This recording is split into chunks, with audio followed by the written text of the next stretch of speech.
আমার channel মুনমুনস video and শর্টসে তোমাদেরকে স্বাগত। আজকের ভিডিওটা সম্পূর্ণ অন্যরকম, ভিডিওটা দেখতে থাকো, আশা করি ভালো লাগবে। আজকে এসেছি আমি, আমার নাম বিশ্বজিৎ চ্যাটার্জি। হ্যাঁ, আমার বাড়ি আপনার হুগলি জেলার বৈচিত্র গ্রামে। হাওড়া স্টেশন থেকে বা বালি স্টেশন থেকে আপনি সোজা বৈচিত্রগ্রাম স্টেশন আছে, মেন লাইন বর্ধমানে বৈচিত্রগ্রাম স্টেশনে নেমে আপনি স্টেশনে যে কোনো কাউকে জিজ্ঞেস করলেই হবে এখানে ছাদ বাগান কার আছে। এরিয়ার মধ্যে ছাদ বাগান একমাত্র আমার আছে, এবং আমি খুব গর্বের সঙ্গে বলতে পারি যে হুগলি জেলার মধ্যে আমার মনে হয় এই এত বড় ছাদ বাগান এবং ফলে ফুলে আমারই হচ্ছে ফার্স্ট। আর আপনি এটা নিজের হাতেই তৈরি করেন সমস্ত কিছু। আমি 2018 নভেম্বরে রিটায়ার করেছি। তারপর থেকে আমার গাছপালার কোনো নেশা ছিল না। হঠাৎ আমার শালা দুটো একটা গান আমাকে মাঝে মধ্যে আনতে দিত, সেই থেকে আমার নেশাটা দাঁড়িয়ে গেছে। এখন বর্তমানে আমি 47টা ফলের গাছ নিয়ে কাজ করছি, এবং আমার নিচে তো প্রায় 9 করে গোটা 10 গাছ আছে। এর বেশি আমি ছাদে আমার শখ থাকলেও কোনো উপায় নেই, তার কারণ হচ্ছে কি ছাদে বেশি লোড দেওয়া যাবে না বলে আমি আর এর বেশি গাছ তৈরি করতে পারছি না। শুধু গাছের ট্রিটমেন্টের ব্যাপারটাই আমাকে শুধু করে কিছুটা পড়াশোনা করেছিলাম। যখন আমি গাছ নেশা লেগে গেল, তারপর আমি কিছু টুকটাক পড়াশোনা শুরু করলাম। কিন্তু পড়াশোনার থেকে বড় কথা হচ্ছে আপনার প্র্যাকটিক্যালি যে নলেজ, সেটা আমার মনে হয় থিওরিটিক্যাল থেকে অনেক বেশি। মানে আপনি কাজটা করতে করতে বুঝেছেন আর কি। এখন এমন অবস্থা হয়ে গেছে যে আমি ছাদে আসলে কোন পাতাটা গাছের কোন চরিত্রটা দেখলে আমি বলতে পারবো যে কে কি চাইছে। ঠিকই তাই, নালে এইটুকু খাবার চাইছে না তার অসুখ করেছে ওষুধ চাইছে, আমি যে কোনো একটা বলে দিতে পারবো। তা নাহলে এইটুকু গাছে এত ফল ফলতো না। গাছগুলো 4-5 বছরের গাছ, আম গাছগুলো দেখে বুঝতে পারছেন যে কি রকম গাছের সব মুকুল এসছে। আজকে আমি এসেছি বৈচিগ্রামে দিদির বাড়িতে। তা এই দাদার বাগান দেখে আমি দাদার বাড়িতে এসেছি। দাদা নামটা বলুন। আমার নাম বিশ্বজিৎ চ্যাটার্জি। বিশ্বজিৎ চ্যাটার্জি আমার দিদির একদম পাশের বাড়ি, নিজে দাদার মতো। দাদার আমি ওপরে বাগানটা দেখতে এসেছি। এটা হচ্ছে ব্যানানা ম্যাঙ্গো। ব্যানানা ম্যাঙ্গো, এর বিরাট লম্বা আমটা হয় এবং ভীষণ ভালো, প্রচন্ড মিষ্টি। বছরে একবারই হয়। আচ্ছা। এবং এই প্রায় 1 কেজি 1.5 কেজি অব্দি এক একটা। এবং প্রতিটি বৌড়ে কতগুলো আপনার আম ধরেছে আপনি এদিকে। কিন্তু গাছটা তো একদম চারা গাছ মনে হচ্ছে না? এটা এই বছরের গাছ। ও এই বছরের গাছ, তাই এত মুকুল এসছে। এই যে পাতাগুলো হনুমান ঢুকেছিল সেদিনকে, হনুমানে খেয়ে নিয়েছে পাতাগুলো। আচ্ছা, এটা ব্যানানা ম্যাঙ্গো। এই গাছটার নাম হচ্ছে ব্যানানা ম্যাঙ্গো। এই একটা বৌলে কত আম দেখুন, ক্লোজ করে এই দেখো। হ্যাঁ, প্রচুর আম ধরেছে। হয়তো এত দাঁড়াবে না, ঝড় আছে, শিলাবৃষ্টি আছে বিভিন্ন, তাহলেও এই ধরনের খুব ভালো ফলন হয়, যদিও পরিচর্যার উপর সবটাই নির্ভর করে। আচ্ছা, এটা হচ্ছে সদা জাপানি মিয়াজাকি আম। এটা বিশ্বদাকে দেখায়, আমি পরে কথাগুলো বলবো। সব থেকে কস্টলি আম কি গাছ এটা? এটা জাপানি মিয়াজাকি। আচ্ছা আচ্ছা, এই বছরে একবারই ফলে? বছরে একবারই ফলে। আচ্ছা, বলে নাকি এই একটা আমের দাম 6000। ওরে বাপরে। এবং আপনি নেট সার্চ করলে পেয়ে যাবেন গুগলে, যেটা জাপানি মিয়াজাকি। এর বৈশিষ্ট্য হচ্ছে কালারটা হচ্ছে যে আপনার ওই শীতকালে নতুন বেগুন উঠলে যে কালার হয় সেই কালারের আমটা হবে। ওজন প্রায় 700-800। এটা কত বয়স? কিন্তু যতটা মুকুল ধরেছে ততগুলো আম হবে? 4 বছর না, যে কোনো আম গাছের মুকুলে দেখা যায় মুকুল তাতে ম্যাক্সিমাম পড়ে যাবে, 6টা 2টো এরকম দাঁড়ায়, যে কোনো স্পেশাল আম। এটা হচ্ছে এই বছরের গাছ। আচ্ছা, এটা হচ্ছে কিং অফ চাকাপাত। বাবা নামটা বল। কিং অফ চাকাপাত, বাবা নামই শুনিনি এটা। আচ্ছা, আর এই সব গাছগুলো দাও আগে। ওটা হচ্ছে বাংলাদেশের কাটিমন, যেটা বিখ্যাত 12 মাসি আম। মানে যত আপনি এখানে দাঁড়ান। হ্যাঁ, যত আপনার আম আছে 12 মাসি, তার মধ্যে দি বেস্ট। কি নাম? এটা হচ্ছে কাটিমন।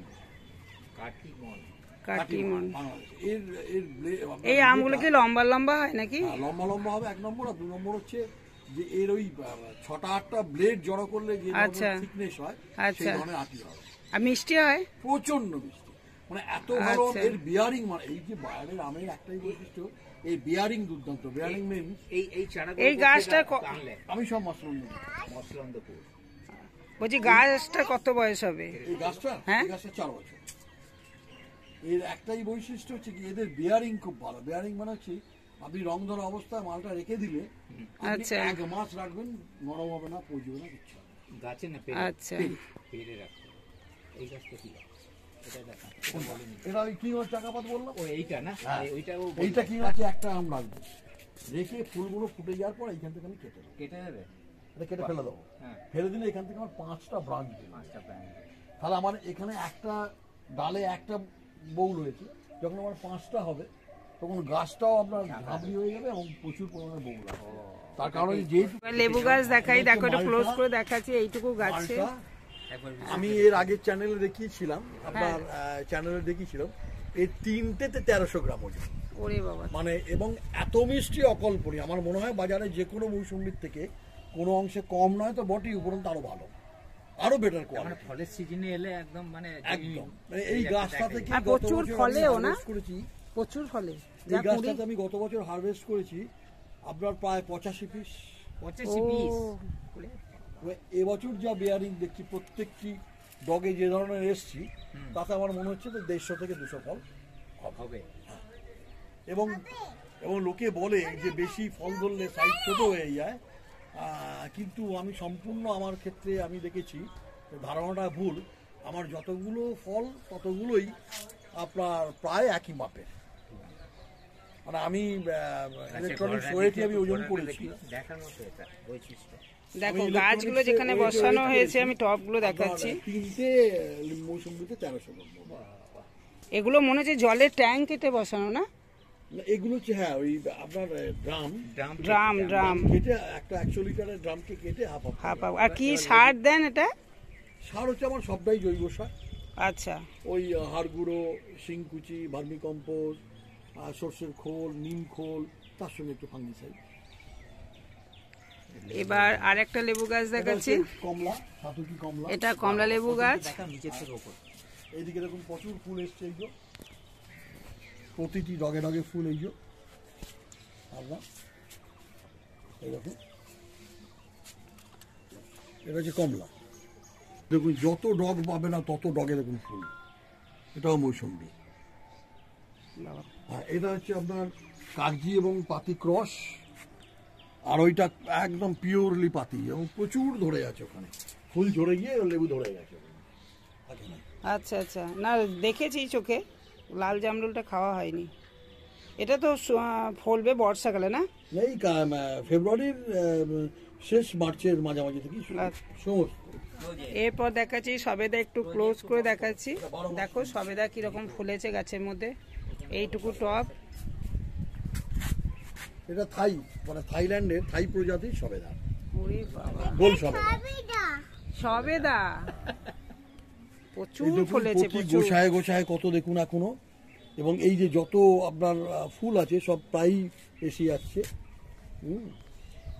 বড় তো আছেই, বড়র মাঝে প্রচুর হালকা। এরপর আমি তোমাদের একটা কাঁঠাল গাছ দেখাচ্ছি, বিশুদের হাতে তৈরি। এই কাঁঠাল গাছটা 3 বছর বয়স।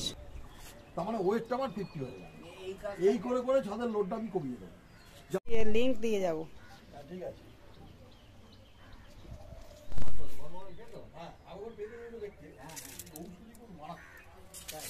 এটা আমি বড় জায়গায় শিফট করবো। অলরেডি আমার যা গোড়া হয়ে গেছে,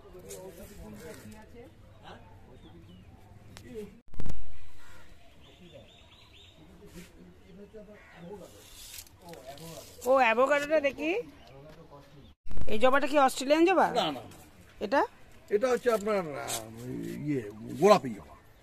বাবা কি পুনে, সাইজটা এত, এটাকে বলে পুনে জবা। সাইজটা এত বড় এসছে। হ্যাঁ, পুনে জবা। ক্যামেরায় ধরছেই না কত বড় জবা। ফুলগুলো প্রত্যেক কর্নারে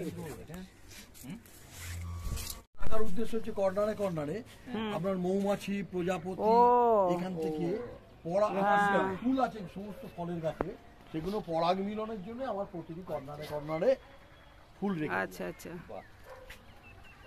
এই যে ফুলগুলো বাড়ি থেকে বলাও আছে যে না এই ফুলগুলো যেমন না তোলা।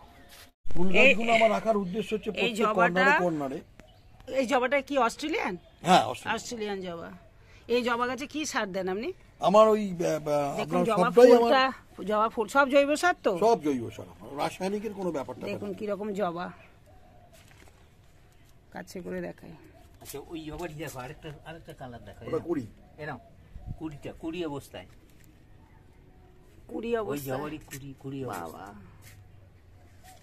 পাতায় আড়াল পড়ে যাচ্ছে, কি সাইজ হয়েছে। বৌদি মানে তুলতেও পারে না, না না না, তুলতে পারবো না। না তুলতে দিনে তার কারণ আছে, তার কারণ হচ্ছে আপনার কি, যেহেতু আপনার আজকের ভিডিওটা আশা করি তোমাদের ভালো লেগেছে। আজকে এই পর্যন্তই। যদি ভিডিও ভালো লাগে লাইক শেয়ার কমেন্ট করে পাশে থাকবে। নেক্সট দিন অন্য একটা ভিডিও নিয়ে আসবো।